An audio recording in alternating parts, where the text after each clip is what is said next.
Chapter 1. The Impossible Crime. Sherlock Holmes and the Echoes in the Abandoned Asylum. It was a grey and storm-stirred morning in early October when the case first reached our quiet quarters at 221B Baker Street. I recall it vividly, not for the rain that lashed against the windows like a mourner at a crypt, nor for the low rumble of thunder that crept through the chimney, but for the unexpected arrival of a letter, soaked through and sealed with the wax stamp of the Home Office. Holmes, lounging on the settee with a half-played violin balanced across his knee, took the missive from Mrs. Hudson with only a faint flicker of interest. "A government seal," he murmured, slitting the envelope with a slender blade. "Either a bureaucratic plea or a cover for something no official dares claim in daylight." He read the letter quickly, his face darkening not with alarm, but with that peculiar gleam of curiosity I had come to know well. He passed the sheet to me without a word.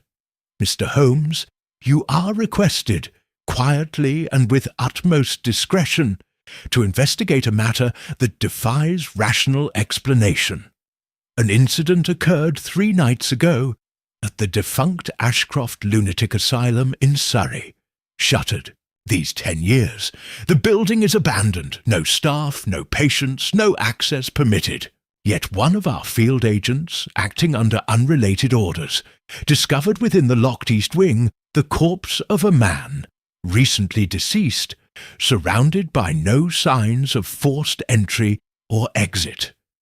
The windows are barred. The doors were bolted from the outside. A single word was scrawled across the wall above the body in the man's own blood. Listen. We trust this matter requires your particular skills. Sir Reginald Talbot, Under-Secretary, Department of Internal Affairs. Holmes rose at once. An abandoned asylum. A body in a sealed wing. A message written in blood. Tell me, Watson, is it too early in the morning to consider the supernatural? I frowned. A man dies in a locked room, with no one seen entering or leaving. That is not the supernatural. It is the impossible. Holmes was already drawing his greatcoat over his shoulders, precisely why it interests me. We reached Surrey by late afternoon, the storm having passed into a thin, bone-chilling mist. The trees surrounding Ashcroft Asylum loomed like black sentinels in the fog, and the building itself emerged from the gloom like a monument to decay. Its once grand facade now chipped, window panes cracked or missing, ivy choking the stonework.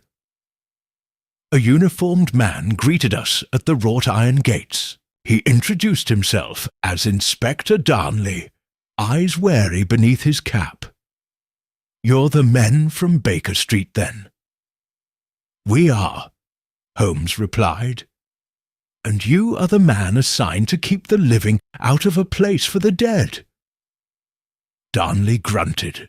"Aye, until this week, that's all it was. A husk. The locals say it's cursed.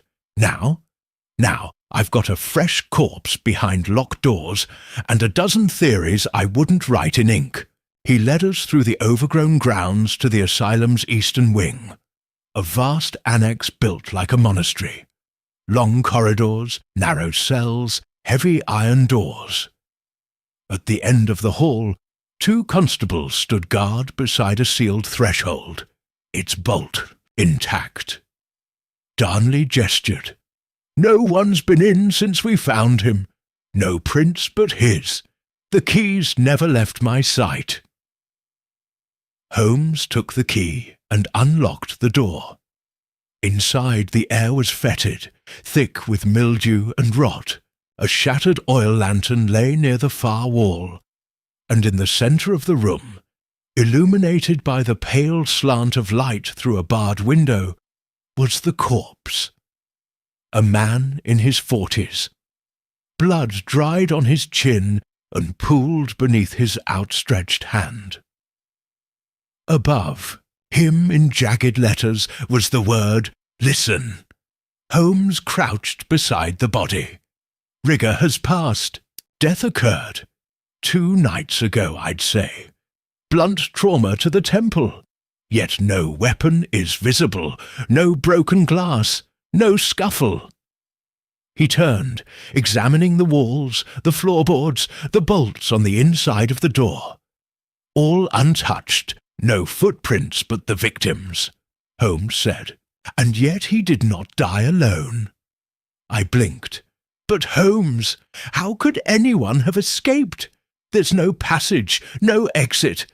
Precisely, he said, standing, which means, dear Watson, that the answer lies not in what was broken to gain, entry, but in what remained unseen to exit. He stepped closer to the scrawled word on the wall, examining the lettering, sniffing the residue. Blood, human, freshly smeared, and yet this final message, what did he mean? Holmes's eyes narrowed. Listen, not look, not remember. Why? He turned slowly to Darnley. Inspector. Who was this man? Darnley frowned. Unidentified, sir. No papers, only a small audio cylinder found near the body. Not even the coroner dared play it yet. Holmes extended his hand. Then I suggest we begin listening. Chapter 2. Holmes and Watson's first discussion. Sherlock Holmes and the echoes in the Guy, abandoned asylum. We departed the east wing under a sunless sky, the gloom over Ashcroft Asylum thickening into an early dusk. The fog clung low to the earth, curling around the graves of forgotten groundskeepers and lost patients alike. As we returned to the makeshift constable station just outside the asylum gates, a converted gatehouse barely larger than a gardener's shed, Holmes's mind was already miles away. He said little as Inspector Darnley handed him the object we had come for, a small wax cylinder, roughly 4 inches long and sealed in a battered metal case.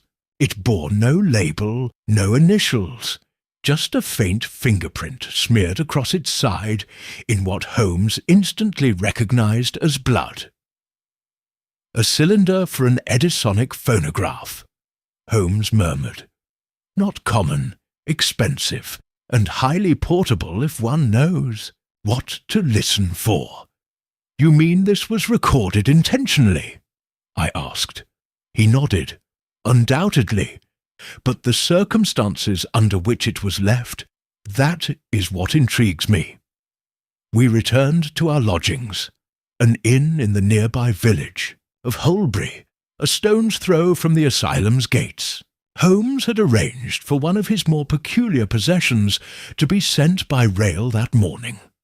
A small wax-cylinder phonograph, stored in a walnut case, which he now set reverently upon the side table near the hearth.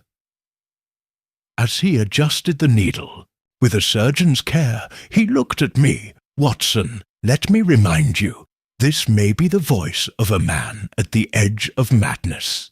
We may hear ramblings, a confession, perhaps something worse. But whatever we hear, we must hear everything. No interruption, no assumptions. I nodded grimly. Holmes wound the machine, set the stylus upon the cylinder, and leaned back. A low hiss filled the air. Then static, like the crackling of distant fire. And slowly a voice emerged. If you are hearing this, it means I did not leave Ashcroft alive. The voice was male, measured, tense, tinged with fatigue. A Londoner's accent, though smoothed with education, perhaps late middle age. My name is Dr. Everett Lindale. former senior physician of Ashcroft Asylum, and for 10 years I have lived beneath the weight of something I cannot name, only here." Holmes's eyes flicked to mine. We remained silent. There is something in this building, something old, not a ghost, not in the way the villagers mean. It is not seen, only heard. Whispers in rooms with no speakers, footsteps that echo where no man walks, and always, always, at precisely 2:13 in the morning, the same phrase, spoken in a voice not of this world, "I remember what you did." The crackle returned. Then Lindale's voice, weaker now. "I returned to the asylum tonight to end it, to find the source. I have brought with me the journal, the map, and the key. I believe I know where the sound begins. I believe it lies beneath the old surgical wing." A pause, breathing. "If you are brave enough to follow, listen. That is the only way to find it." The recording ended with a faint clatter, as if the cylinder had fallen from the machine. Holmes sat in silence for a long time. At last he said, "Well, Watson, our victim has a name, a purpose, and a theory, one that begins not with ghosts but with sound. I found my voice.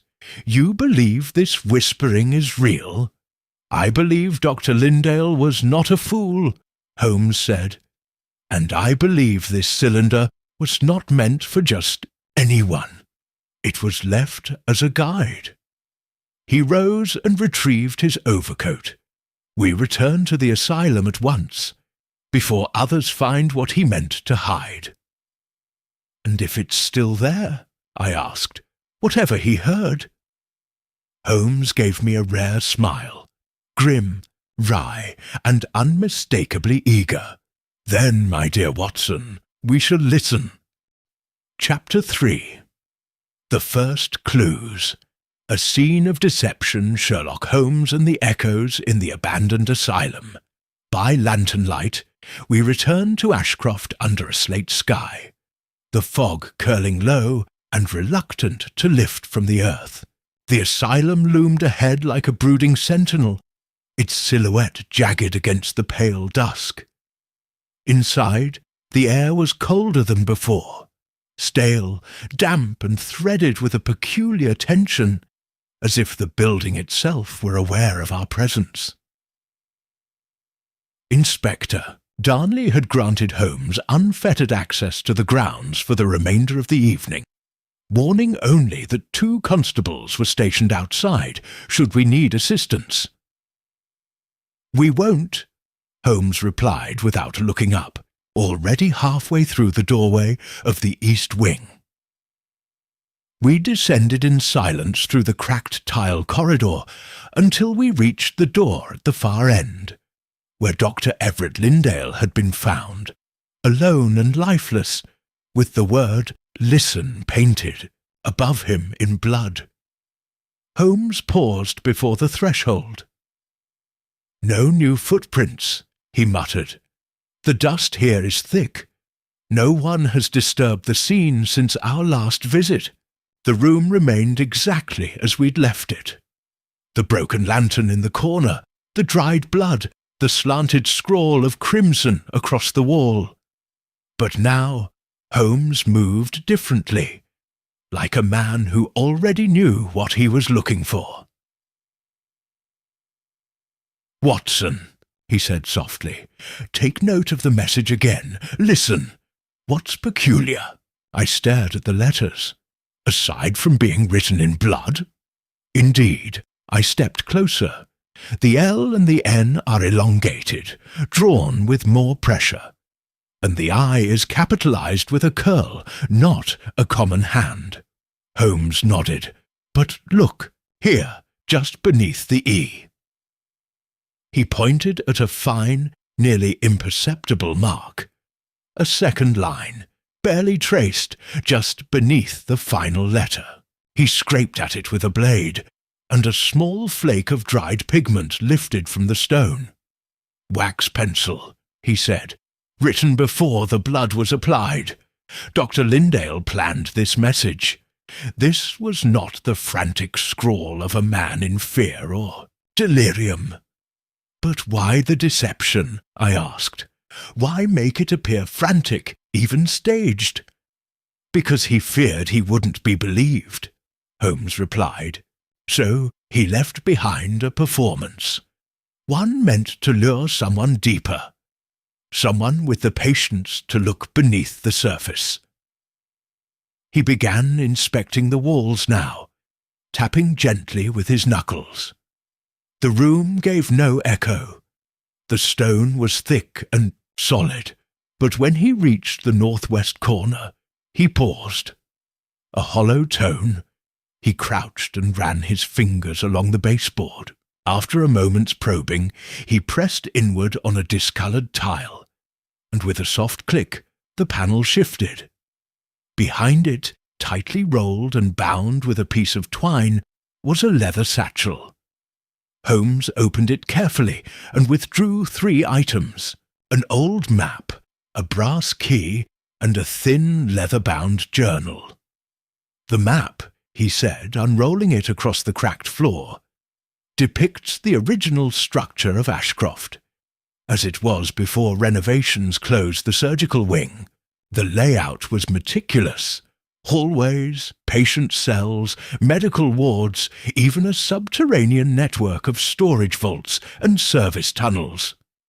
And here," Holmes murmured, tapping the lower left corner, "a sub-level beneath the surgical theatre, sealed off by a maintenance wall sometime after 1883. He lifted the key next, turning it in the lantern light. It was old but well-oiled, numbered with an etching. "C3, the storage vaults," he said. "And Section C, this key was Lindale's entry to the sealed wing, and this," he held up the journal, "will tell us why he returned." He opened it to the first page and read aloud. "October 7th. The sounds have returned. I have heard them through the walls, always at the same hour, always the same phrase. I have traced the echoes through blueprints, spoken to former staff. I am not mad. Something remains below, in the old vaults. I believe it may be a phonograph mechanism, or something far older. Tomorrow night I will descend. If I do not return, let this be known. The asylum never healed. It only buried." Holmes closed the book, slowly. He suspected a device, a source of the sounds. Whether natural or man-made, he believed it was not ghostly, but deliberate. "You think someone is manufacturing these voices?" I asked. "I think," Holmes said, "that someone wanted Dr. Lindale to hear them, to return here, and to die." We stood in silence, then Holmes looked at me, his expression unreadable. "Tomorrow, Watson, we descend into the vaults, and we listen for whatever it is that waits in the dark." Chapter 4. The Gathering of Suspects, Sherlock Holmes and the Echoes in the Abandoned Asylum. The following morning brought a pale, reluctant sun, casting faint golden light through the mist that had not yet released its hold on the village of Holbury. Holmes rose early, as was his habit before critical movements in an investigation, and by the time I descended from my room at the inn, he was already seated at breakfast, the journal of Dr. Lindale open beside his untouched cup of tea. "Watson," he said without looking up, "before we explore the vaults, it is essential that we speak to the living who remain tethered to the events at Ashcroft. A structure, no matter how abandoned, does not whisper of its own accord. You've identified suspects." not suspects, witnesses, those who circled Lindale's descent into fear. Some may know more than they have admitted. By mid-morning, we had made our way to Holbury's modest registry and post office, where Inspector Darnley met us with a list of names. Former employees of Ashcroft who had remained in the area or were recently interviewed in relation to the break-in. Holmes skimmed the paper and circled 3 names. Here, he said, 3 individuals who worked in Ashcroft's final year of operation, and more importantly, during Dr. Lindale's tenure. Miss Claudia Reeve, the former records clerk, Mr. Nathaniel Hare, an orderly, and Reverend Josiah Trigg, the asylum's chaplain. We began with Miss Reeve, who resided in a small vine-covered cottage on the edge of the village. She answered the door herself, a woman of perhaps 50, her once severe features softened by time and a quiet melancholy. "I knew he'd come back," she said, before we had even asked a question. "Dr. Lindale, he was the sort who never left a question unanswered." Holmes inclined his head. "And did he ever share those questions with you?" Her hands trembled slightly as she poured tea. "Only once. He asked me about an incident from the asylum's last year. A patient who wasn't logged in the records. No intake form, no family name. But the man had a room in the sub-level, a place that had been sealed after a fire." Holmes leaned forward. "What fire?" "Only smoke, really. A few singed bedsheets, but the patient was found unresponsive, whispering something. 'I remember what you did.' He kept saying it over and over. It became a sort of refrain. Others began to repeat it, as if the words had spread like a fever. 'A contagion of language,' Holmes murmured. Miss Reeve nodded. "That's when Dr. Lindale began to unravel. He said the phrase wasn't madness, it was memory. Our second visit took us to the rear of Holbury's modest stables, where Nathaniel Hare lived in a converted loft. He was a burly man with rough hands and a voice like gravel. He remembered Lindale, though not fondly.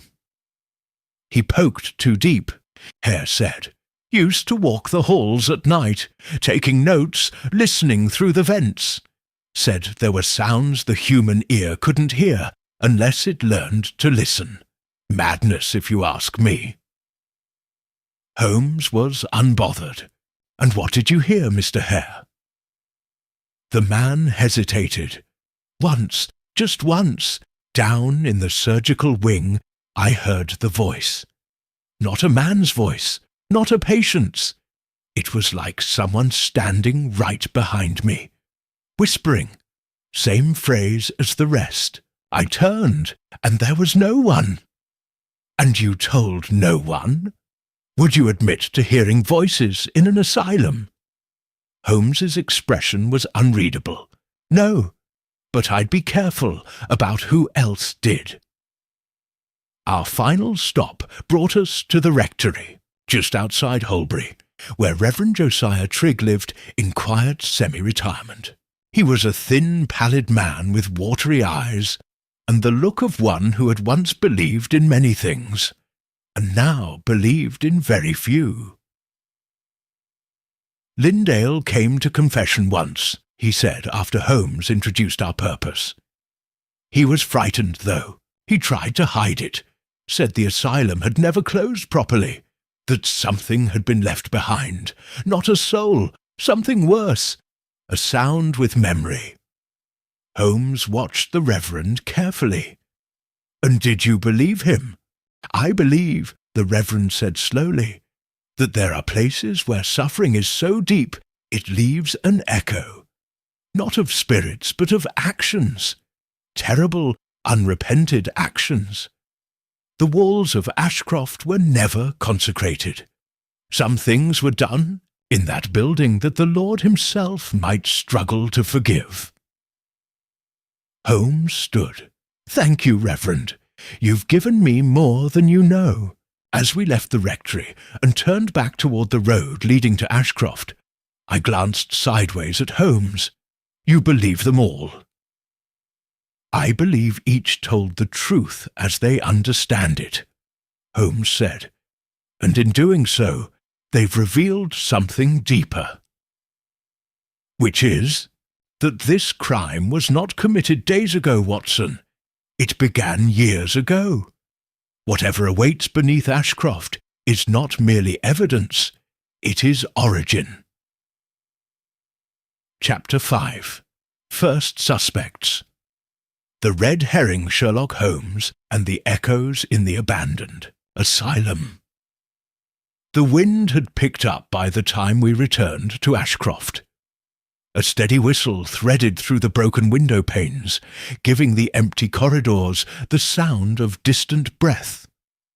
Holmes carried the journal of Dr. Lindale under one arm, and the brass key labelled C3 in his coat pocket, his stride quick and focused. The daylight was fading, and he was eager to test a theory, one that had been quietly forming since we first heard the cylinder. "Tell me, Watson," he said as we passed through the rusting gates and into the central courtyard.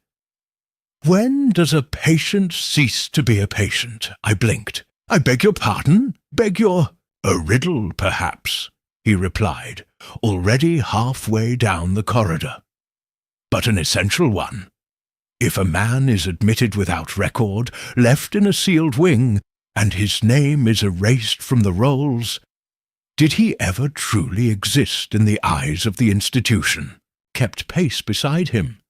You're referring to the unnamed man Miss Reeve mentioned." "Indeed. The one who repeated the phrase, 'I remember what you did,' before others began to echo it. A voice spreading not through insanity, but repetition, a contagion of language." We turned into the central stairwell that led down to the storage levels. Here, the air grew colder, the stone walls slick with condensation. A single rusted sign still hung over the archway: "Medical Storage, C-Wing." Holmes retrieved the brass key. "Let us see if Lindale left us a door to open." The lock was stiff, but with a turn and a push, the iron door creaked open, revealing a narrow hallway descending deeper into shadow. We lit our lanterns and moved forward, our footsteps muffled on the damp floor. At the corridor's end we found the vault, a reinforced door marked C3. Holmes inserted the key, and with a reluctant groan of metal, the door swung inward. The room beyond was narrow, walled with wooden shelves containing decaying ledgers, broken furniture, and rows of cork-stoppered specimen jars, most empty, a few still holding opaque liquids. But it was what lay at the far end that drew Holmes immediately. A small steel cabinet, dented and padlocked, its surface scratched with the initials E.L. Everett Lindale, I said. Holmes picked the lock with ease and opened the cabinet. Inside, stacked carefully, were a dozen wax cylinders. A half-disassembled Edisonic phonograph lay beside them, along with papers, fragments of patient records, scribbled diagrams of the asylum's floor plan, and a torn photograph. Holmes examined it under the lantern's glow. 3 men, he said. One clearly Lindale, the others— He pointed to the figure on the left, stocky, dark-bearded, eyes sunken with weariness. Watson, doesn't he match the description of Nathaniel Hare? I leaned closer. Yes, I believe so. And the third? Holmes asked. A gaunt man with a clerical collar. Reverend Trigg. Holmes nodded grimly. And that, Watson, brings us to our first misdirection. I blinked. You think one of them is the culprit? I think, Holmes said, that one of them feared what Lindale might reveal, and wished to stop him, but not necessarily by murder. He pulled out one of the cylinders, examined the label, Echo Test, July 1889, and pocketed it. Must assume, he continued, that one of these men either knew what was hidden down here, or helped put it there. Lindale may have trusted too easily. His return, then, was not to investigate alone, but perhaps to confront. And confrontation, if ill-timed, breeds fatal consequence. He replaced the rest of the documents and sealed the cabinet. As we turned to leave, Holmes paused suddenly. "Do you hear that?" I froze. At first I heard nothing.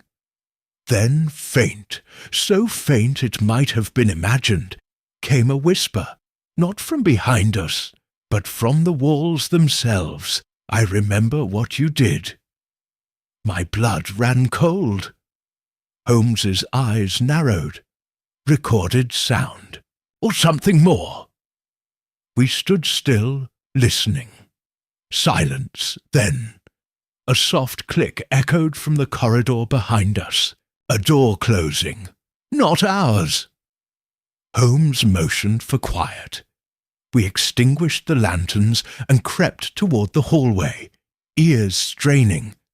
We reached the top of the stairwell just as a shadow disappeared through the upper door. "Someone else is here," I whispered. Holmes nodded. "And they did not want us to find this place." We returned to the surface as the first drops of rain began to fall, the light gone from the sky. Holmes's face was sharp with thought. "One of our witnesses lied," he said, "and tried to cover their tracks by returning while we were underground. But they made a mistake. They locked the door behind them. He held up the brass key, and we still have the only one that opens it." Chapter 6. The Secret Clue. A hidden inconsistency. Sherlock Holmes and the echoes in the abandoned asylum. The following morning dawned with a peculiar stillness. Neither mist nor wind disturbed the village of Holbury, and Ashcroft loomed in the distance like a cathedral built to house forgotten sins. Holmes had not slept. I'd heard him pacing most of the night, occasionally pausing to play a low, restless phrase on his violin. When I emerged from my room, I found him at the breakfast table, deep in study over the photograph we had recovered from the vault. He slid it across the table to me. "Observe," he said.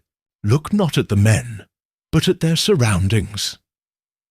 The three men, Lindale, Hare, and Reverend Trigg, stood before a section of stone wall I recognized from our own descent into the vault. But something was amiss. "There," Holmes said, pointing. "Behind them, a hatch." I squinted. Yes, but when we visited that same corridor, there was no hatch, only a seamless wall.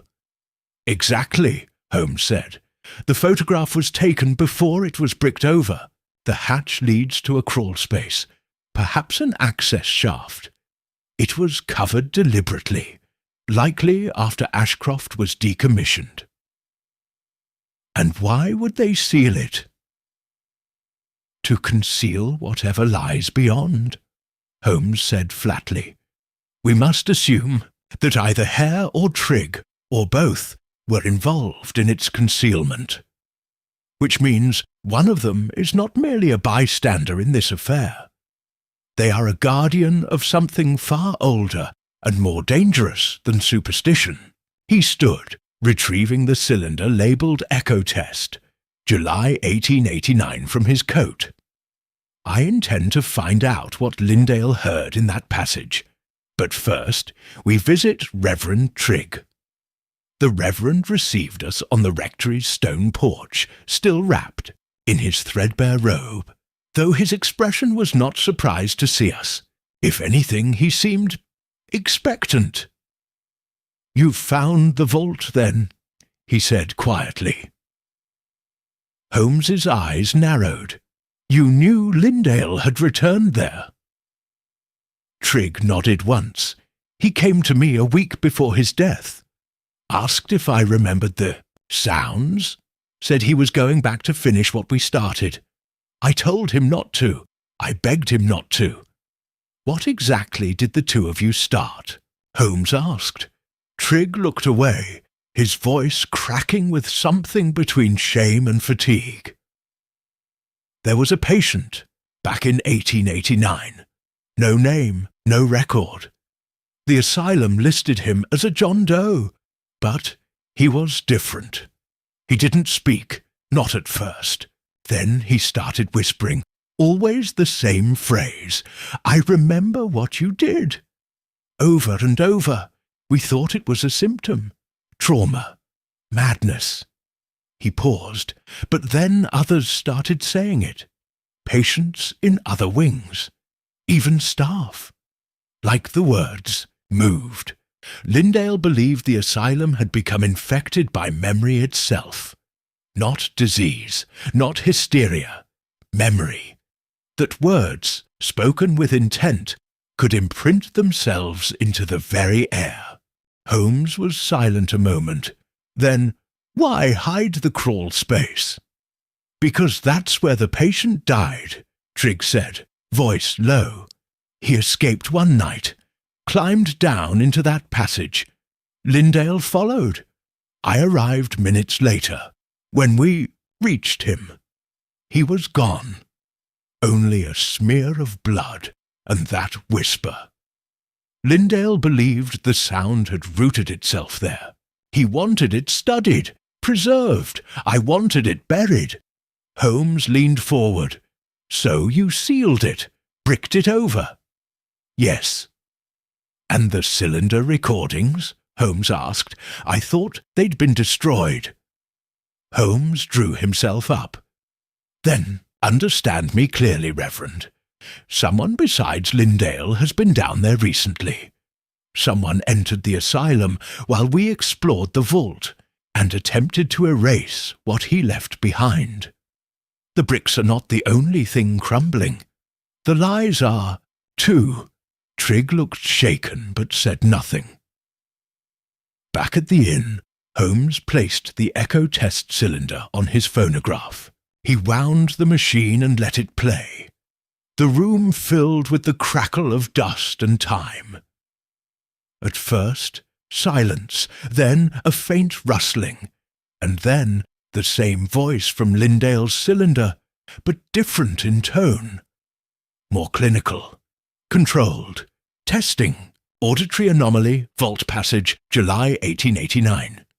Sound appears at 2:13 a.m. Now, listening. A pause, then, unmistakably through the fuzz, "I remember what you did." But this time it was followed by a second voice, fainter, overlapping the first, and then a third. Holmes froze the playback. "There," he whispered, "overlay, multiple voices, but all with the same phrase. Lindale wasn't hallucinating. The voice wasn't singular. It was layered, deliberate, engineered." "You mean it was faked?" I asked. "No," Holmes said, eyes alight. "I mean it was recorded again and again, played until the sound embedded itself into the silence of that place. An acoustic signature." "But why?" Holmes's gaze grew dark. "To convince a man he was haunted, to drive him to return, and to kill him where no one could hear his scream." He stood. "It is no longer a question of what killed Dr. Lindale, Watson. It is who played the voice one final time." Chapter 7. The Crime Grows Stranger. Sherlock Holmes and the echoes in The abandoned asylum. The sky had turned a dull pewter grey as we neared Ashcroft Asylum once more. Rain threatened but did not fall. An oppressive stillness hung over the land like a held breath. Holmes was silent beside me, his brow furrowed as he tapped the rolled blueprint of the asylum vaults against his thigh. The overlay of voices on. The recovered cylinder had altered everything.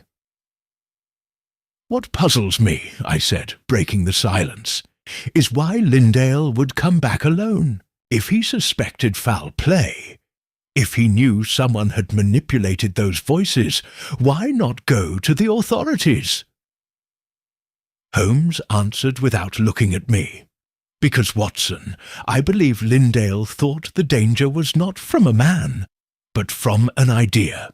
One he believed only he could understand, only he could confront. That belief was his undoing." We stepped through the asylum's rusted gates once more, the great building looming over us like a monument to unresolved memory. Holmes had arranged for Inspector Darnley's constables to maintain a perimeter, but none were to enter. This time, Holmes wanted silence, utter and complete. We descended into the sub-level vaults by lantern light. The damp had deepened, and condensation now ran in trickles down the stone walls like nervous sweat. Our footsteps echoed faintly as we retraced the path to the corridor where the photograph had revealed a now sealed hatch. Holmes crouched by the wall and brushed away a layer of dust with his gloved hand. "There," he said, "the mortar is newer here, poorly matched to the stonework. Someone sealed this less than a decade ago, perhaps even less." He retrieved a small collapsible chisel and mallet from his satchel and began working at the mortar. Within minutes, a hollow ring responded beneath his blows. The stone came away in 2 pieces, revealing a recessed iron hatch. Holmes grasped the handle and gave it a pull. The door creaked open to reveal a steep, narrow passage descending into blackness. "The old utility access shaft," Holmes said. "It predates the asylum by at least 50 years. Likely built as a drainage channel or coal run." The air wafting from below was rank, earthy, but tinged with something sharp, chemical. We descended slowly, our lanterns casting long, quivering shadows. The walls narrowed, the stone damp and rough to the touch. After perhaps 50 feet, the passage widened into a small chamber carved into the bedrock. It was colder here, still, and in the centre of the chamber stood a table. Upon it, a phonograph, intact, cylinder loaded.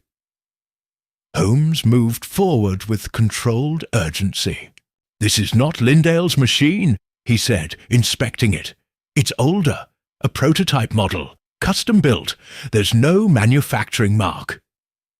He looked up at me. "Watson, someone placed this here not days ago, but decades. Lindale didn't bring the sound here. He found it here."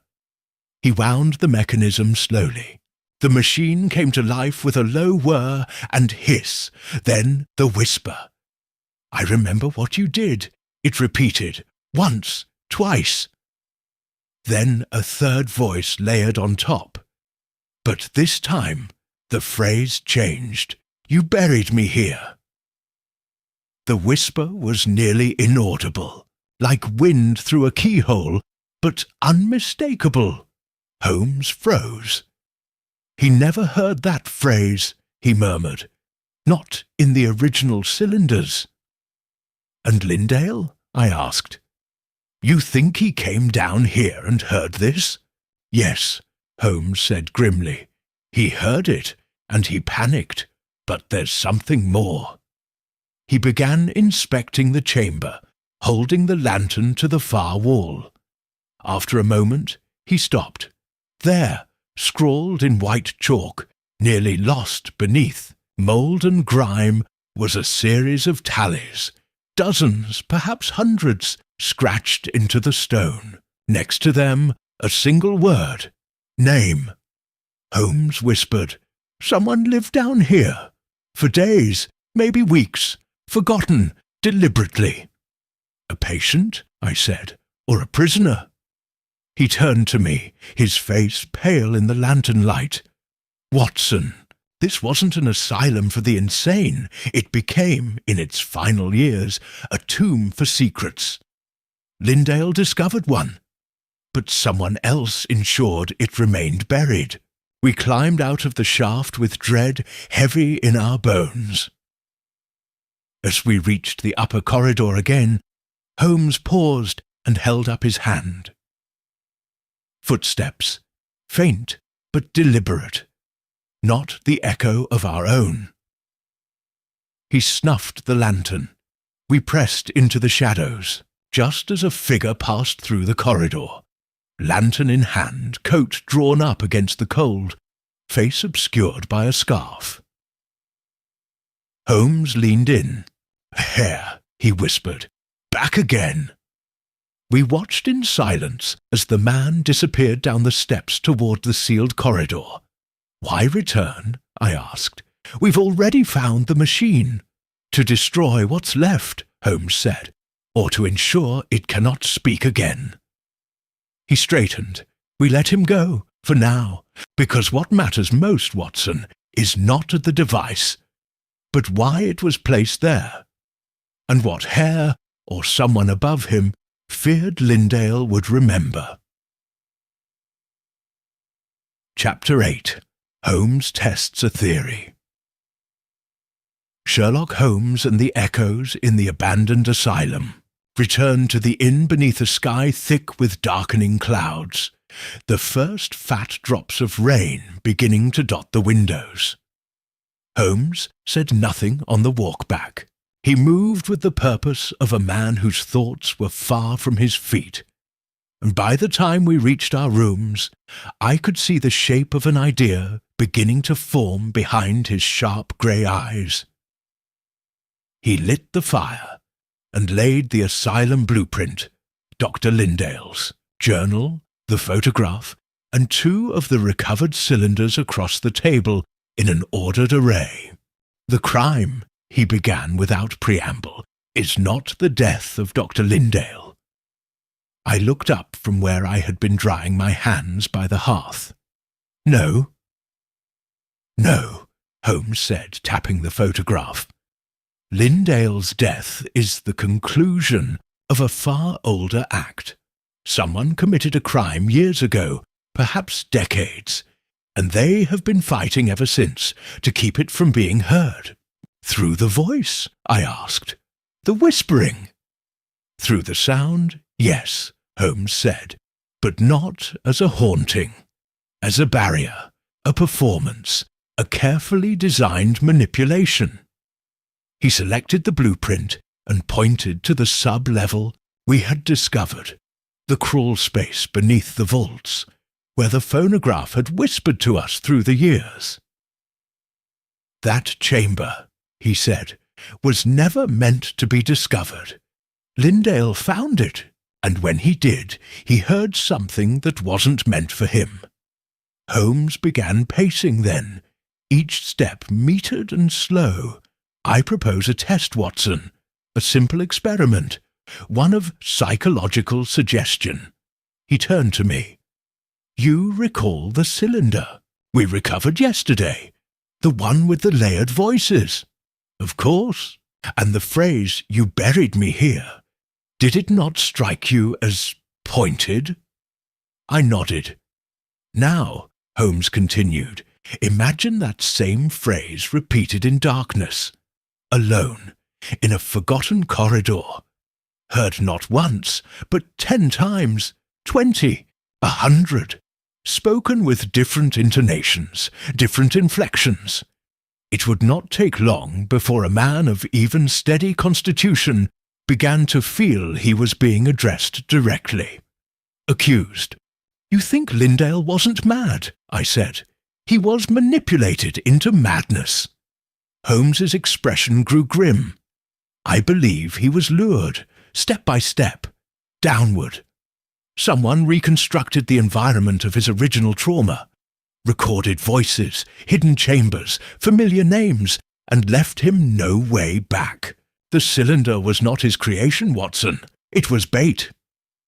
He crossed the room and retrieved the phonograph once more. "We shall replicate the conditions," he said. "Tonight?"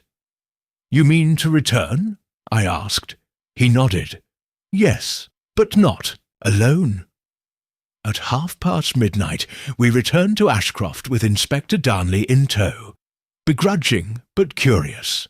Holmes had insisted on his presence for safety, though he offered the man no real explanation. The constable stationed at the gate eyed us with confusion as we passed. Inside, the asylum was colder than before, and utterly still. Not a rat stirred, not a board groaned. The very walls seemed to lean inward, listening. Holmes led us to the same narrow corridor beneath the vault. The phonograph he had brought from our rooms sat at the centre of the small chamber, already loaded with the modified cylinder. "This will play every 90 seconds, he said. "The phrase is the same each time, but with varied modulation. You will hear 3 distinct voices. The room is sealed, the light minimal." He looked at me. "You and I shall remain. Darnley will stand guard above." The inspector frowned. "You're sure this isn't some trick of acoustics?" "No," Holmes replied, "but I do believe it is a trick of association." He wound the machine and extinguished all but a single lantern. Then we waited. The machine hissed. Then, "I remember what you did." The voice was hollow, male, oddly familiar. A pause. "Then you buried me here." And again, "You buried me here." My pulse quickened. I felt a chill settle over my spine. Holmes didn't move. A third voice now. Female, perhaps. "Say my name." Holmes turned to me slowly. "Did you hear it?" he whispered. "Of course," I said. 3 voices. "No," he said. "The final voice. It wasn't on the cylinder." We froze. A creak, somewhere in the passage above. Holmes rose, lantern raised, and swept towards the entrance. I followed closely, heart thudding. At the top of the stairwell, the hatch lay open. The outer bricks moved, and in the dust beyond, fresh footprints. Holmes knelt beside them. "Size 6, he murmured. "A woman, recent." He stood. She returned. "Whoever she is. The real author of the voice." He turned to me, expression sharpened to a point. "She's not done yet." Chapter 9. A second attempt. The culprit strikes again. Sherlock Holmes and the echoes in the abandoned asylum. We emerged from the vault into a corridor lit only by our own wavering lantern light. The hush of the asylum pressing in more heavily than ever.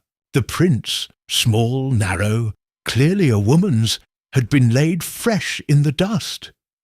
They led not back to the entrance, but deeper into the east wing, toward a row of rooms long disused and sealed since Ashcroft's closure.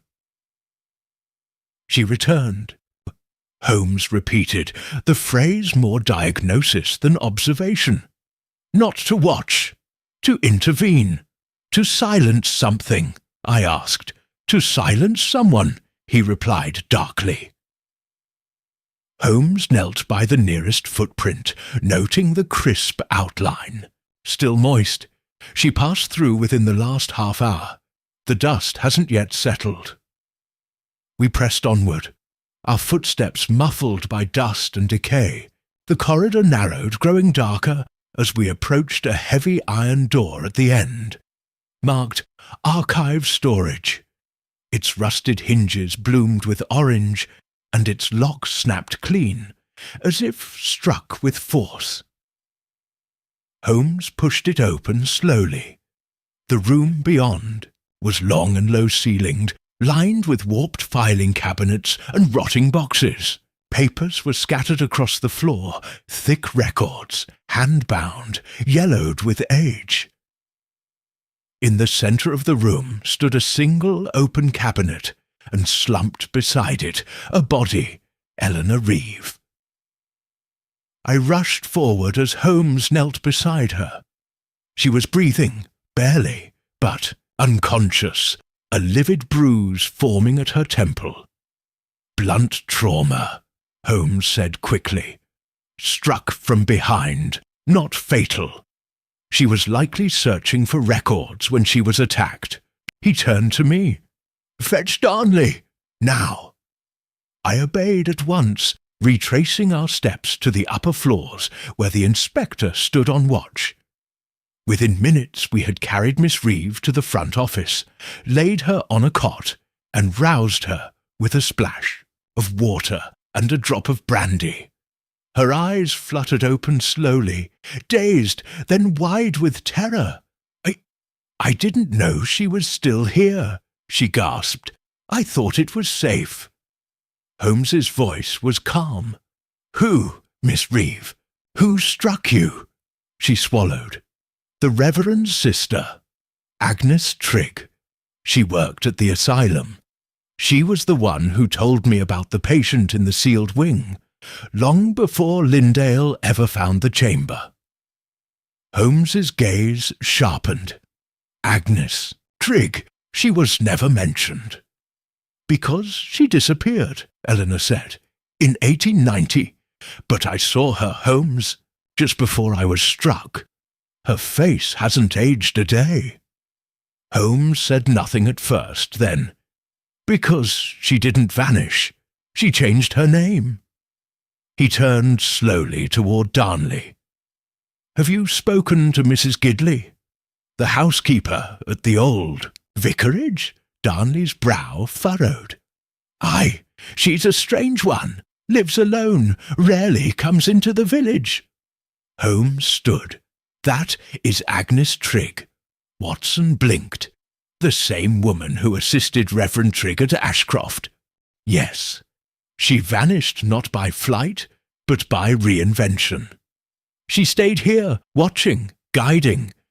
I suspect she was the first to encourage Lindale's doubts. She may even have led him to the cylinder." "To kill him?" "No," Holmes said. "To see if he would kill himself." Holmes turned to Eleanor, his tone softer. "You said she told you about the patient?" "Yes," she said weakly. "She said the voices weren't madness. They were justice." Holmes nodded. "Then I suspect she saw herself not as a murderer, but as an avenger." We returned to the vault chamber just before dawn, the light outside dim and colourless. Holmes moved quickly now, as though racing some unseen clock. The phonograph. He replaced the cylinder with another from Lindale's cabinet, a final, unmarked one. He played it without a word. "If this reaches Holmes, then you have found the vault. You have seen what was left behind. She was here, I know, that now. She's always been here. The voice is hers, not the patient's. He died, but she stayed. She made it speak, then faint and soft the whisper, 'I remember what you did.'" Holmes stood slowly and extinguished the machine. "She embedded her voice," he said, "over years, layered it into recordings, created the illusion of many, when it was only her. A ventriloquist of grief. And the message?" I asked. Holmes's eyes narrowed.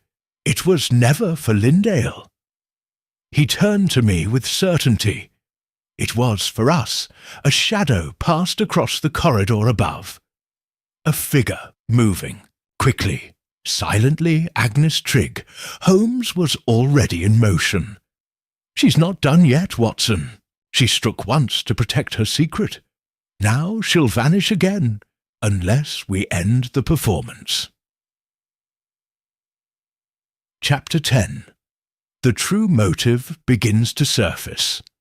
Sherlock Holmes and the echoes in the abandoned asylum.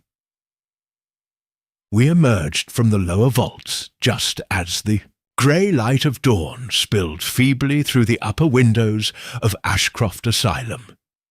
Dust hung in the air like the remnants of a long-held breath finally exhaled.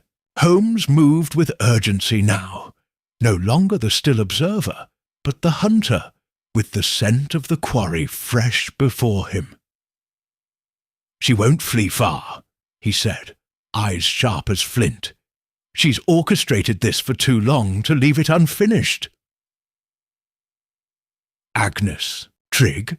I asked, straining to match his pace through the eastern halls. "Agnes Trigg," Holmes confirmed, "a woman who disappeared, yet remained in plain sight. A sister to a reverend, a nurse turned keeper of ghosts of her own making. She manipulated Lindale's descent into paranoia and staged the setting for a tragedy she hoped would echo." Chill. Paused at the stairwell, listening. A faint sound reached us. Footsteps light and hurried, somewhere on the upper floor. Holmes ascended in silence, each step cautious, precise. At the landing, we glimpsed her. A slim figure in dark clothing, slipping into what had once been the chapel. The door creaked open beneath Holmes's hand. The chapel was in ruin. The stained glass windows were shattered, their jagged remains casting fractured colours across the stone floor. At the far end stood Agnes Trigg, her back to us, facing the altar where rotted hymnals lay in mouldering heaps. She did not turn. "I wondered how long it would take you to follow," she said. Quietly, Holmes stepped forward. "Why now, Miss Trigg?" She turned slowly. Her face was gaunt but composed, far older than the photo Holmes had studied, yet unmistakably the same woman. Her eyes, hollow and resolute, bore into him. "Because Lindale wouldn't stop," she said. "He was going to tell the truth." "What truth?" "That the patient wasn't mad," she said. "That the voice he heard wasn't some supernatural echo. It was mine. It had always been mine." She stepped forward, her voice trembling but defiant. "They buried him in the vaults. You understand? A man, unnamed, unacknowledged, because he knew too much. Because he saw things done in the surgical wing that were unspeakable. I cared for him. I listened. I was the only one who believed he was sane." "And when they silenced him," Holmes said, "you vowed they would hear his words again." Agnes nodded. "Yes, I recorded his phrase, repeated it, layered it, hid it inside those corridors. I made the place itself speak. I wanted them to hear it every time they dared enter that space." Holmes was quiet for a long moment. "You became the voice of the forgotten." "I became his voice," she said. "But Lindale was not one of those men," Holmes said softly. "He came later. He tried to understand. He sought truth. And he got too close," Agnes snapped. "He would have named names. Reverend Trigg, Hare, others, men who allowed that poor soul to die nameless. Quietly. No record, no marker. Her breathing quickened. "I didn't mean to kill Lindale. I only meant to frighten him, to make him feel what the patient felt. Alone, disbelieved, haunted." Holmes nodded. "But guilt does not behave as planned." Agnes's hands trembled. "He was weak." "No," Holmes said. "He was human." A long silence passed between them. The wind moaned faintly through the broken windows. "You struck Eleanor Reeve," I said quietly. "She came too close as well." Agnes bowed her head. "She found the file I'd hidden in the archives. The admission record, they all said, never existed. She was going to bring it to light. You couldn't let her speak either," Holmes murmured. "Couldn't allow the illusion to collapse." "I needed the voice," she whispered. "It was the only thing left of him." Holmes took a single step forward. "But now, Agnes, you have spoken for him, and that will carry further than the whisper ever could." She looked up, something breaking in her expression. For the first time I saw grief, not performance, not zealotry, but unshielded, bone-deep sorrow. Holmes gestured for me to alert Darnley, who waited below with a constable. Agnes Trigg offered no resistance as the men led her gently from the chapel. Outside, the light had strengthened.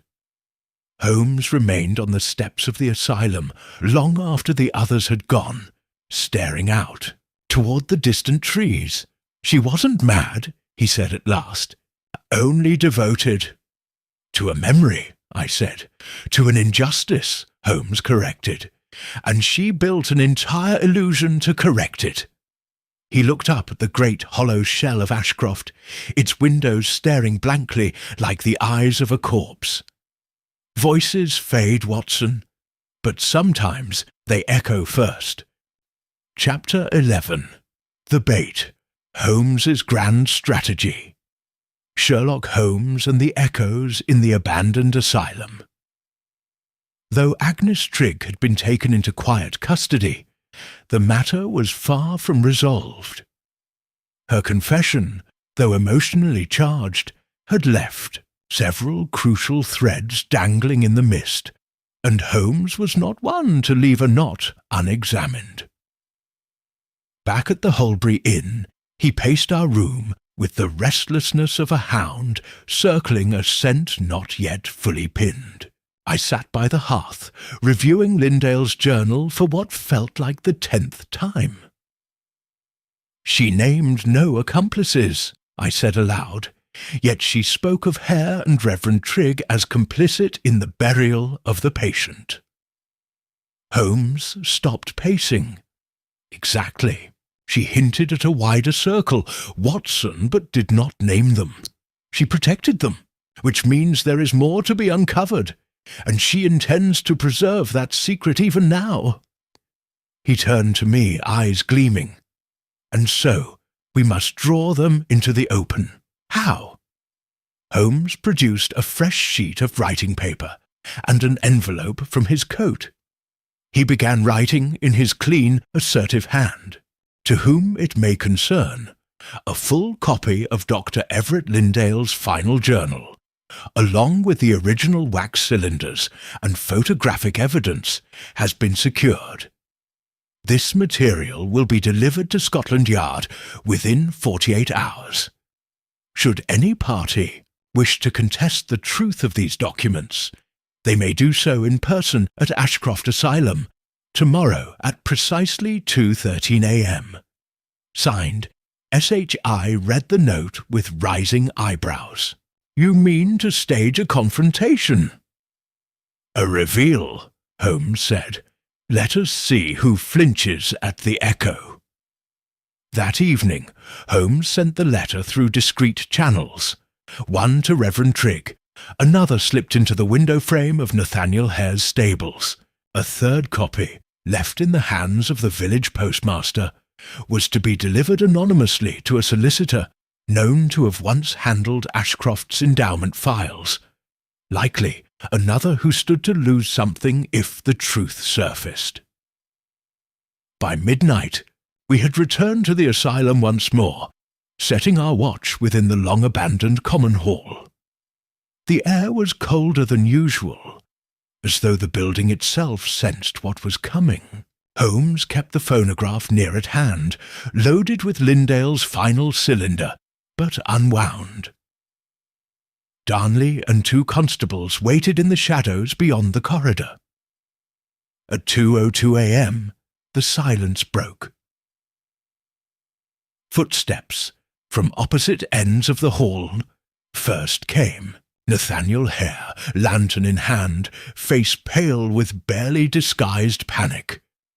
Then Reverend Trigg, clutching his coat against the wind. A third man followed, a solicitor named Mr. Carrow, whom Holmes had marked as a former board trustee of Ashcroft. Each of them froze as they realized the others were not alone. Holmes stood from the bench where he had been seated, the shadows sliding from his form like a curtain drawn. "Gentlemen," he said calmly, "you received my note." Carrow bristled. "This is blackmail." "Nothing so vulgar," Holmes replied. "It is an invitation to remember." He turned on the phonograph.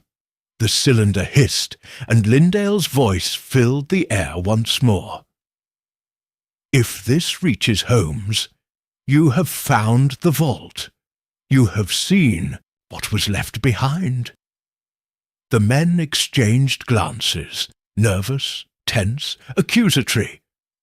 Hare shifted toward the door. "You knew the patient," Holmes said, fixing his gaze on the Reverend. "You knew his name, and you allowed him to disappear without record." Trigg swallowed hard. "We were told to forget." "By whom?" No answer. Holmes turned to Hare. "You helped place the body in the vault, carried him down. You sealed the chamber yourself." Hare stepped back, shaking his head. "I didn't. I only bricked it over." "And you, Mr. Carrow," Holmes said, "signed the order that erased the name from the institutional registry." The solicitor's face twitched. "We were protecting the asylum." "You were protecting yourselves," Holmes replied. "From exposure, from scandal, and now from the truth." He stopped the machine. "There is no need for confessions. The evidence is already sufficient. What remains is a choice. Speak willingly, or let this voice, his voice, echo through the courts, Reverend." Trigg collapsed into a chair, his head in his hands.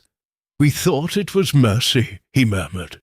"He saw the surgeries, he saw what was being done, and we silenced him, said he was mad, but he wasn't." "Who was he?" I asked quietly. Trigg looked up, an orderly, a kind man. His name was Thomas Greaves. He kept records, names. He thought the treatments were immoral, experiments without consent. He tried to expose it.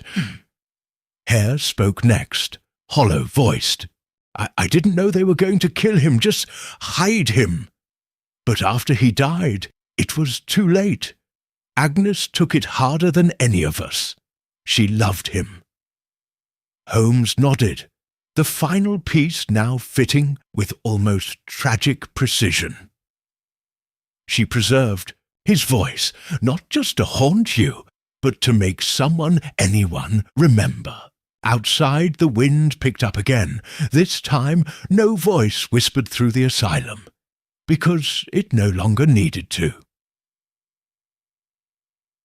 Chapter 12. The Moment of Recognition. Sherlock Holmes and the echoes in the abandoned asylum. The silence that followed the confrontation in the common hall felt unlike any I had experienced before. Not the hush of dread or disbelief, but something deeper. the absence of protest, the settling of dust on truth. Holmes stood motionless beside the extinguished phonograph, his hands clasped lightly behind his back, his expression unreadable. Before him sat three men unmasked not by accusation, but by the slow, inescapable emergence of memory. Reverend Trigg, head bowed in exhausted surrender. Nathaniel Hare, pale and motionless, as if waiting for a sentence not yet spoken. And Carrow, his jaw clenched tight, already calculating his options. "They won't speak. Publicly," I whispered to Holmes. "Not if they can help it." "They won't need to," Holmes replied, his voice low. "They've confirmed everything we needed." He turned to face them again, eyes narrowing. "There was no haunting," he said calmly. "No ghost in the vaults, only the voice of a man forgotten, erased, and a woman determined to remind you." Reverend Trigg looked up, his voice breaking. "She was right. Agnes, we wronged him." "You didn't just wrong him," Holmes said. "You buried a man alive in silence. Agnes only ensured his voice reached beyond the grave." Holmes turned away, leaving the men to their own reckoning. We departed Ashcroft as the first hints of dawn began to gild the moor, the building shrinking behind us like a memory exhaled into mist. Holmes remained silent until we reached the rise, overlooking the asylum, the silhouette of its roof jagged and black against the reddening sky. I stopped beside him. "It's over?" I asked. He didn't answer at once. Then softly, "No, but the performance is finished. The theatre has gone dark." He pulled the final entry from Lindale's journal from his coat pocket, the one written the night of his return. The ink stained in places with fingerprints. I hear him again. I cannot tell if it is memory or message. I fear it no longer matters. The sound has become me. I must find the chamber once more. If I do not return, let them know he was real. Let someone remember his name. "Thomas Greaves," Holmes said aloud. "That name deserves to be remembered."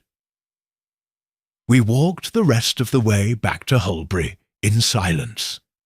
By the time we returned to the inn, Holmes had penned a letter, this time not to a suspect or inspector, but to the Department of Internal Affairs. He enclosed a copy of Lindale's journal, a detailed account of the events at Ashcroft, and the names of the men complicit in the suppression of Thomas Greaves's death. He did not include Agnes Trigg's full confession, only the details necessary to ensure her actions would be understood in their proper light. "She may yet be charged," I said as he sealed the envelope. "She may," Holmes agreed, "but history has already judged her more kindly than the men she outwitted." That evening, as the rain returned and our train departed Holbury Station, Holmes leaned back in his seat, his face drawn with the weight of something unspoken. He waited until the rhythm of the wheels lulled the cabin into calm before speaking. "You solved it," he gave a faint smile. "We uncovered it." "And Lindale?" I asked. "Was he mad in the end?" Holmes turned his gaze to the window, watching the trees blur into shadow. "No," he said. "He was a man listening too closely to a silence others tried to ignore. He died of remembering what others pretended to forget." A long pause. "And us, Holmes, what will we remember?" He looked at me then, not with the fire of triumph, but the weary eyes of a man who had, for once, walked through someone else's grief rather than merely deducing it. "Enough, Watson," he said. "We'll remember just enough." Chapter, say, 13. The final attempt to escape Sherlock Holmes and the echoes in the abandoned asylum. We returned to London under the weight of a case that had shifted not by bloodshed alone, but by the accumulation of silence. Holmes was less talkative than usual in the days that followed. He did not pace. He did not take up the violin. He barely even commented when Lestrade paid us a visit to inquire about a theft in Chiswick. Normally, the sort of trifle Holmes would dismiss with withering humour. Instead, he read Lindale's journal again, line by line, as if there were still something lurking in the margins. I had come to recognize this quiet tension. It meant one thread remained unresolved.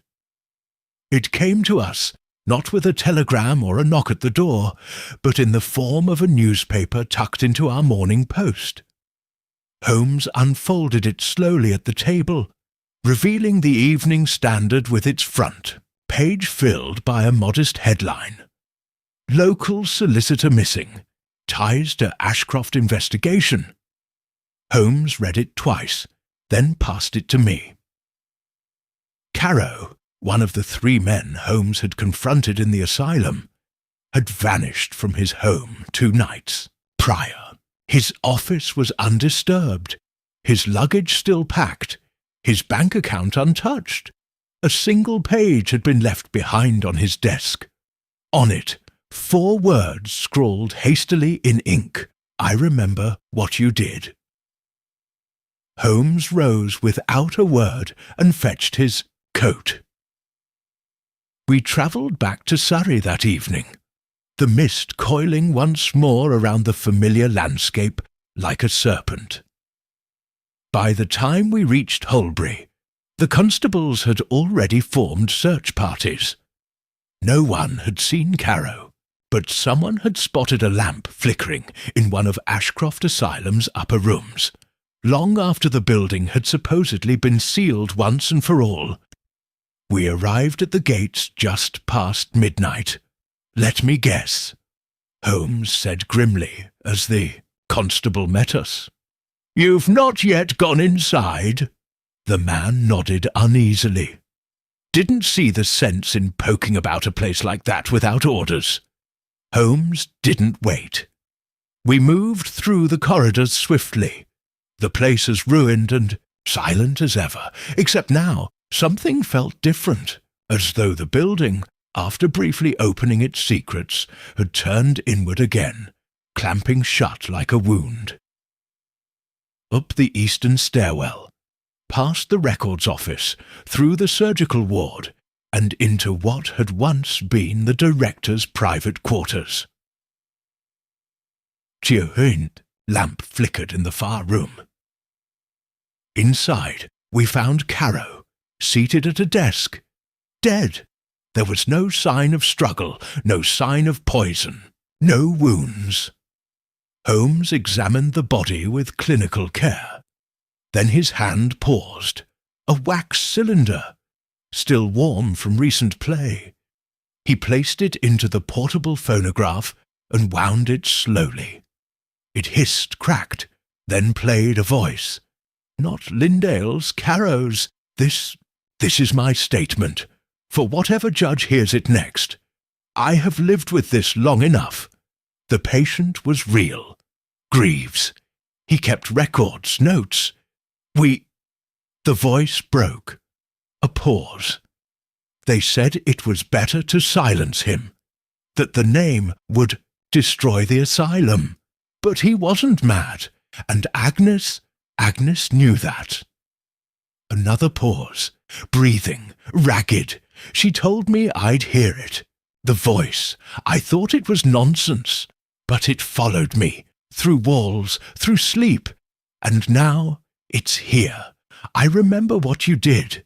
The voice repeated, this time not Carrow's, not Lindale's. A third voice, familiar even after death. Greaves. I remember what you did. Holmes turned off the machine. It wasn't guilt that killed him, he said. It was fear. Agnes played the final part of her performance perfectly. She threatened him? I asked. No, Holmes said softly. She gave him exactly what he feared, a reminder. She never left him. Not her voice, not her presence. He stood folding his arms. Caro ran from justice, Watson. But the voice, that stayed. Until the very end, we left the asylum in silence. There would be no inquiry, no arrest. Caro's death would be labelled a heart failure brought on by stress. The world would forget him. But we would remember at chapter 14. Holmes closes in, the final clue. Revealed, Sherlock Holmes and the echoes in the abandoned asylum. We returned to London under the long grey hush of early morning. The lamps along Baker Street flickered against a light drizzle, and the streets were still asleep, save for the occasional milk cart or drowsy constable. I had thought Holmes might finally rest after Caro's demise, that the last grim chapter of the Ashcroft affair had been written. But once inside, he cast off his coat with the energy of a man who had seen only half the picture, one still missing its most vital corner. I must know, Watson, he said abruptly, what she meant to preserve. Agnes? I asked, following him into the sitting room where the fire had long since gone cold. He nodded, already rifling through the folder marked Ashcroft, classified. She could have exposed them all 20 years ago, but instead she waited, created the illusion, preserved the voice. And even after she was discovered, she spoke of Greaves as if he were more than a victim. Holmes found what he was looking for, Lindale's journal. He flipped it open to one of the earlier pages, tapping a passage he had underlined days before. She told me the voice would remain, that it wasn't just his, that I would know what he died to protect if I listened closely enough. Watson, Holmes said, we've been focusing on the wrong thing. Greaves's death. No, he said sharply. His intent. What he wanted to protect. What he was silenced for. He paced. Greaves kept records. Lindale saw fragments. Reeve found part of a ledger in the archives. But the full contents, his notes, his accusations, those have never surfaced. I frowned. But if Agnes preserved anything, surely it would have been found during our search. Holmes turned to me, that familiar gleam sharpening in his eyes. Not if she hid it where she believed only one man would ever look. By mid-morning, we were on the train back to Surrey, again. Holmes remained taut with silent urgency, speaking little, his mind spinning too quickly for words. We returned to Ashcroft for what I silently prayed would be the final time. The constables posted at the gate had already heard of Caro's passing. They let us in without comment. Holmes led me not to the vaults, nor the chapel, nor the administrator's office, but to the small conservatory at the rear of the east wing. It was a room long forgotten, its glass ceiling cracked and ivy pushing through the walls. Holmes stood at the centre, then slowly turned in a full circle, examining each pane of glass. There, he said, pointing. At first I saw nothing, but as he approached the back wall, he brushed away a layer of dust and revealed what looked like a patched window pane. Beneath it, half concealed by rotted ivy, was a wooden floorboard, not of the same make as the rest. He knelt, produced a narrow blade, and pried it loose. Beneath the board, a tin box, sealed but dry, preserved. Holmes opened it with a slow breath. Inside were bundles of parchment tied with string, patient records, notes, observations, dates, and beneath them, a final letter addressed in faded ink to Dr. Lindale, if ever you return. If you read this, it means they did not succeed in silencing you. These are my notes, copies of the original files I hid before they came for me. The surgeries were conducted without approval. I documented every name, every face. Agnes believed the voice would survive me. I believed truth would do better. T. Greaves Holmes held the letter for a long moment.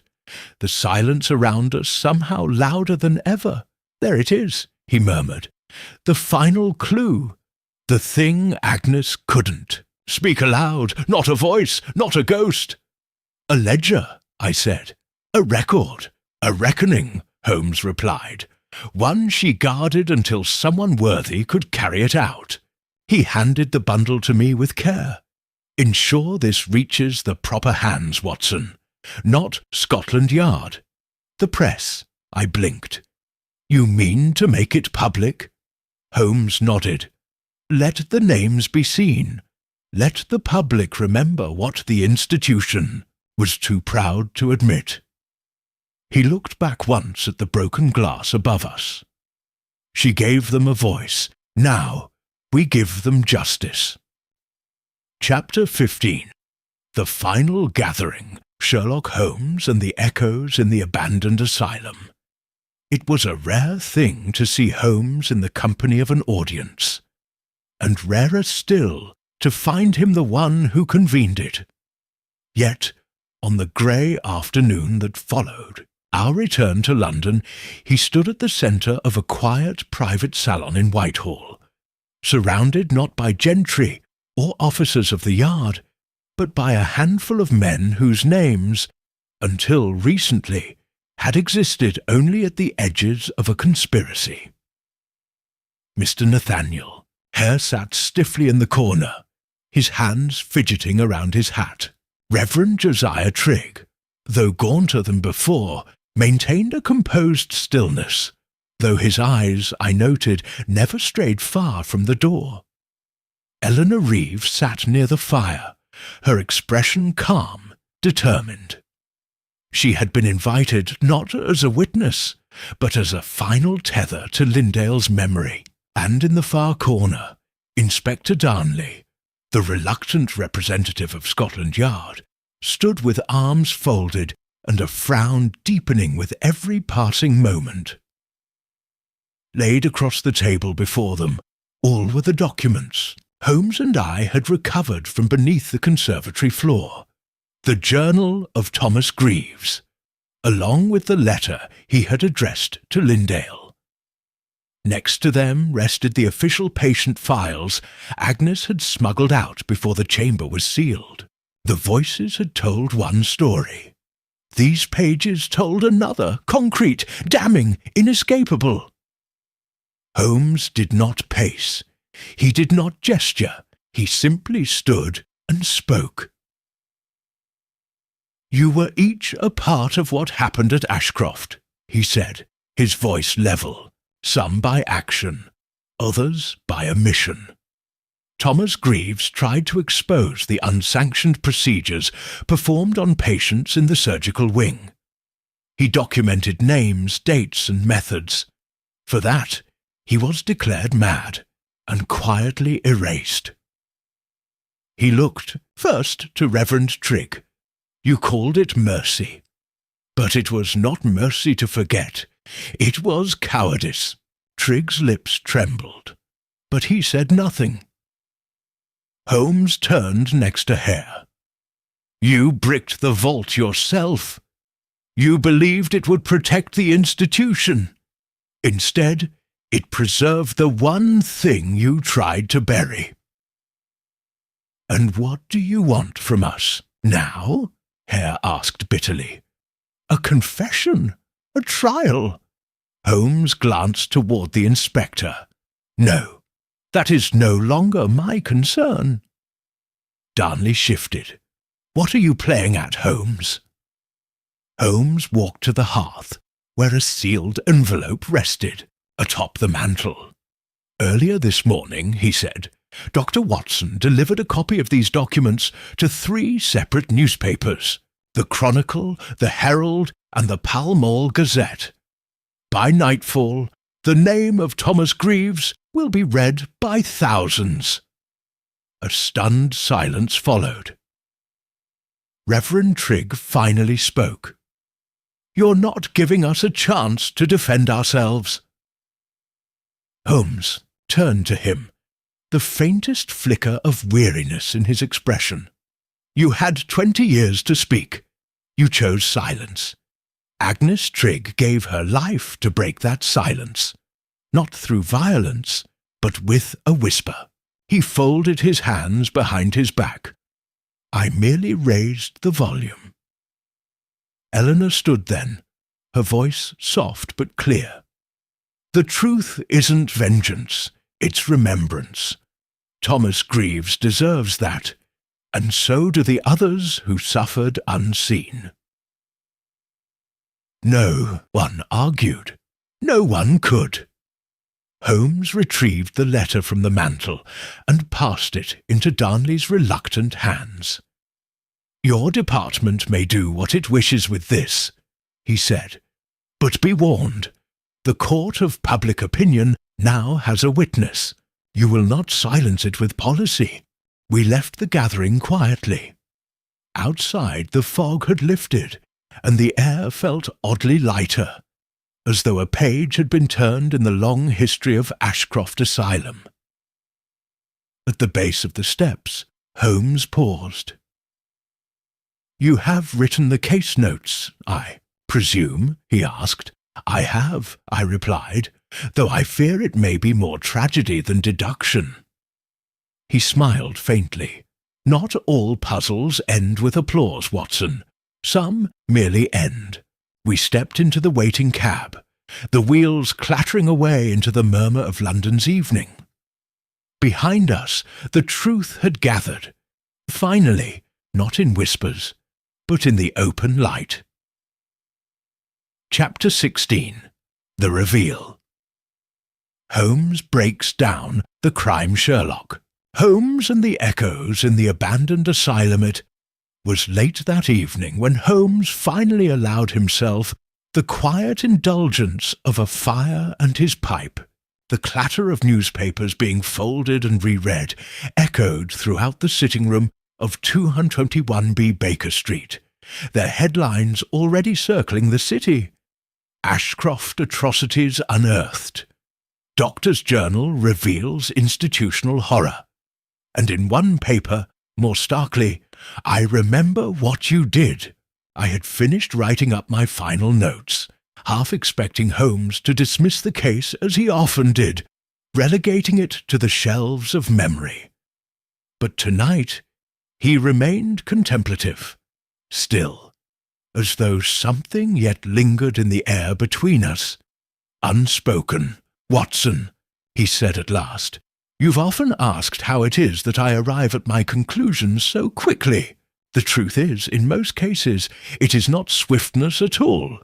It is endurance. I simply keep following the thread long after others believe it ends." He rose, drawing his dressing gown tighter around his frame, and crossed to the mantel, where the wax cylinders still sat in their protective cases. "This case," he continued, "was not about the crime of the present. It was about the persistence of the past. The truth was never obscured by complexity, but by the assumption that those involved could no longer be questioned." He held up Lindale's final journal, worn at the spine. Lindale was the first to listen, to really listen. Not just to the voices, but to the silence they came from. He understood that the most damning evidence of Ashcroft's cruelty was not what was done, but how carefully it was erased. I leaned forward. You believe he intended to expose the others? Reverend Trigg, Hare, Carrow? Holmes nodded. Yes, but he feared no one would believe him without proof. That's why he returned. To find Greaves's cash. He was close. But someone else was watching. Agnes Trigg. She wanted to scare him into silence. Holmes exhaled slowly. Or test his resolve. She wanted to know if he would betray Greaves's memory by handing it over to the authorities, those same institutions who buried it in the first place. When he hesitated too long, she acted. He tapped the cylinder labelled Greaves' Layered Voice. She built the illusion of a haunting with remarkable care. Her voice, recorded and filtered, was threaded into the very structure of the asylum. That phrase, "I remember what you did," it wasn't supernatural. It was psychological precision. A memory turned weapon. He paused, then added, but even Agnes was not the one pulling every string. I sat upright. You mean someone else? Holmes nodded grimly. Carrow, the solicitor. He understood better than any what would happen if the truth emerged. He knew of Greaves, knew of the experimental procedures, and he knew Agnes was manipulating Lindale. That's why he let it happen. Then, when it spiraled, he sought to clean it up. But it was his own voice Greaves's memory damned in the end, I murmured. Holmes smiled faintly. The echo always returns to the speaker. He walked to the window, looking out over the street below. The world beyond Baker Street moved as it always had, unmoved by the lives and deaths we had just unravelled. There was no murder weapon in this case, Watson, no secret passage or exotic poison, only shame, silence, and the slow erosion of guilt. That is the most dangerous crime of all, the kind people carry for years and call it duty. I said nothing for a moment, letting his words settle. Do you believe Greaves's name will be remembered? I asked quietly. Holmes turned, his eyes meeting mine. It already is, and that is justice of the rarest kind. He sat down again, took up his pipe, and struck a match. Outside, the last edition of the Evening Standard fluttered from a newsboy's hand, drifting across the cobblestones with a whisper. Not of ghosts, but of truth. Chapter 17. Outcome and Justice.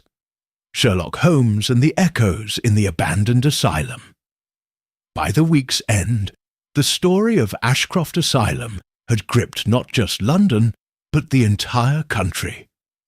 Newspaper stands bore headlines in bold ink, parliamentary members issued statements of concern, and medical societies began issuing quiet denials. The Ministry of Health opened what they called an internal review, though Holmes scoffed at the phrasing. An internal review, remarked as he set aside the Daily Telegraph, is simply a way of appearing to look inward, while hoping the public forgets. Still, the exposure had wrought results. Reverend Josiah Trigg, now stripped of his position and facing censure from both the church and the press, issued a written statement acknowledging errors in judgment during his tenure. Nathaniel, Hare vanished from public view, reportedly retired to the north under another name. As for the solicitor Carrow, his body had been claimed by no family. His death was ruled heart failure, but the public drew their own conclusions. What mattered more, Holmes reminded me, was what could not be buried again. A small ceremony was held in the overgrown yard behind Ashcroft, quiet, and unannounced. Took Holmes's request, I accompanied Eleanor Reeve and Inspector Darnley to oversee the placement of a modest stone marker. Thomas Greaves died in silence, now remembered in truth. 1890. It was Eleanor who spoke first, kneeling to press a single folded page at the foot of the stone, one of Greaves's final entries. He believed it mattered, she said softly, even when no one would listen. We stood in silence for several moments, not in reverence of a ghost, but of a man whose voice had outlasted his breath. Later that day, back in Baker Street, I watched Holmes as he moved with careful deliberation, archiving the final papers of the case. The cylinders, the photographs, Lindale's journal, all placed in a single unmarked case file, which he slid into the lower cabinet of his personal archives. He locked the drawer and said nothing for a time. Finally, I asked, "You're not giving this to the Yard?" He shook his head. "They have the public version now, the facts. But the details, what truly happened, what was truly done, those are not for Lestrade's ledger." I nodded slowly, understanding. "And Agnes Trigg," I asked, "will she be prosecuted?" Holmes leaned against the mantel, folding his arms. "She will stand trial, but I suspect her sentence will not be long. Her motives are already known, and the court of public opinion has not turned against her." He paused. In truth, she already served her sentence. For decades. Alone, unheard, until her voice became the one the guilty couldn't escape. He moved to the window, where the lamps of Baker Street flickered like memories against the growing dusk. "She wasn't seeking justice in the legal sense," he continued. "She wanted them to listen. That was all." A silence stretched between us, one not empty, but full. Outside, carriages rattled past. The world continued as it always did, unbothered by the ghosts laid to rest behind the stone walls of Ashcroft.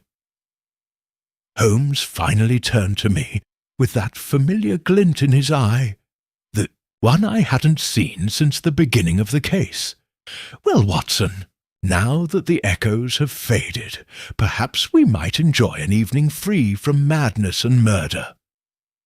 I smiled. "You mean to be ordinary for once?" He smirked. "Heaven forbid." Chapter 18. Holmes's Final Reflection. Sherlock Holmes and the Echoes. In the abandoned asylum, it was several weeks before Holmes would speak again of the Ashcroft affair.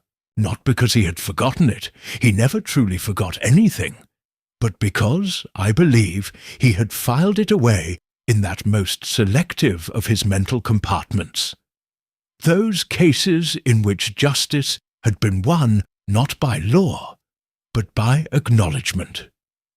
That quiet January evening, as snow feathered softly against the window panes of 221B Baker Street, Holmes sat across from me in his armchair, his fingers steepled beneath his chin. The fire was low. A new case waited in the inbox on the table, but he made no move toward it. Instead, he said quite suddenly, "You remember what she said?" I looked up from my notes. "Agnes?" He nodded, not taking his eyes off the hearth. "She said the voice wasn't his, not entirely, that it had become something larger." "Do you understand what she meant, Watson?" I considered. "She meant that the voice had ceased to belong to Greaves alone, that it had become a symbol for everyone forgotten, everyone silenced." Holmes's eyes gleamed. "Yes, and that, I think, is what unnerved them most. The men who buried him. It wasn't the voice they feared. It was the idea that truth might linger, like smoke in an old room, that it might seep into the walls, be heard even years later. He rose, walking to the small cabinet where the case file now rested. He tapped it once with his finger. "This case was never about proving how a man died," he said quietly. "It was about why no one cared that he did." The snow outside continued to fall, soft and slow. "I have solved murders with fewer clues," Holmes continued, "but I cannot say I have walked away from many cases feeling quieter." I looked at him, regretful. He gave a small, almost imperceptible shake of the head. Respectful. He returned to his chair and resumed his seat with the air of a man content to let the world settle again, if only for a night. "Do you think Agnes will be remembered kindly?" I asked. "She should be," he said, "not as a criminal, nor a madwoman, but as a keeper of memory, a voice for one who had none." We sat in silence for a while, the only sound the crackle of the fire and the distant clip of hooves beyond the window. When he finally spoke again, it was almost to himself. "Voices fade, Watson, but the truth, that stays. Sometimes you must listen for it beneath the noise." He reached for his violin then, and drew the bow across its strings, not in any tune I recognized, but a slow, haunting note that drifted through the room like the final echo of a name once forgotten, now restored. And as the music faded into the London night, I knew that Holmes, for all his dispassionate brilliance, had not just solved a mystery. He had, in his own way, mourned it.